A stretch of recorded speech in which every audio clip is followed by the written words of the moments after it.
ಬೇಲೂರಿನ ಸೌಂದರ್ಯ ಹಾಳು ಮಾಡುತ್ತಿರುವ ಹತ್ತಾರು ಸ್ಥಳಗಳಿವೆ. ಅದರಲ್ಲಿ ಮೊದಲಿಗೆ ಕುಡ್ಲೂರು ನಾಲೆ.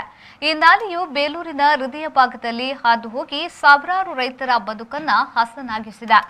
ಈ ಕುಡ್ಲೂರು ನಾಲೆ ಯಗಚಿ ಡ್ಯಾಂ ಆಗುವುದಕ್ಕಿಂತ ಮೊದಲು ಸರ್ ಎಂ ವಿಶ್ವೇಶ್ವರಯ್ಯ ಅವರ ಕಾಲದಲ್ಲಿ ಕುಡ್ಲೂರಿನ ಬಳಿ ನಿರ್ಮಿಸಿದ ಒಂದು ಒಡ್ಡಿನ ಮುಖಾಂತರ ಕನಾಯಕನಹಳ್ಳಿ, ದನಾಯಕನಹಳ್ಳಿ, ಚಿಕ್ಕಬ್ಯಾಡಗೇರಿ, ರಾಯಪುರ, ನೆಟ್ಟಗೆರೆ, ಸುರಪುರ, ಹಾರೋಹಳ್ಳಿ ಮುಖಾಂತರ ಬೈಲಹಳ್ಳಿ ಕೆರೆಗೆ ನೀರು ಹರಿಸಿ ನಂತರ ಕೆರೆಯ ಕೋಡಿಯ ಮೂಲಕ ಯಗಚಿ ನದಿಗೆ ಸೇರಿಸಲಾಗಿತ್ತು.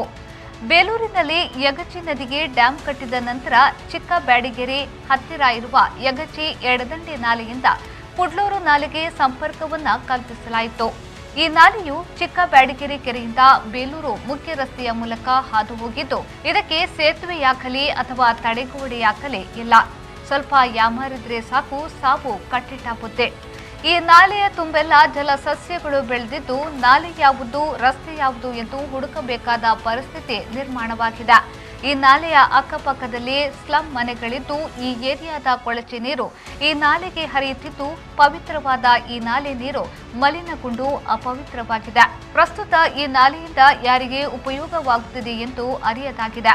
ಏಕೆಂದರೆ ಬೇಲೂರು ಪಟ್ಟಣ ಬೆಳೆದಂತೆ ನಾಲೆಯ ಪಕ್ಕದಲ್ಲಿರುವಂತಹ ಹೊಲ ಗದ್ದೆಗಳು ರಿಯಲ್ ಎಸ್ಟೇಟ್ ದಂಧೆಗೆ ಸಿಲುಕಿ ರೈತರು ಜಮೀನನ್ನ ಕಳೆದುಕೊಂಡಿದ್ದಾರೆ. ಈ ನಾಲೆ ಇದೀಗ ಗಬ್ಬು ನಾರುತ್ತಿದ್ದು, ನಾಲೆಯ ನೀರು ಅಧಿಕಾರಿಗಳ ಮತ್ತು ಜನಪ್ರತಿನಿಧಿಗಳ ನಿರ್ಲಕ್ಷ್ಯದಿಂದ ರೈತರಿಗೂ ಹಾಗೂ ಜನಸಾಮಾನ್ಯರಿಗೂ ಉಪಯೋಗ ಇಲ್ಲದಂತಾಗಿದೆ.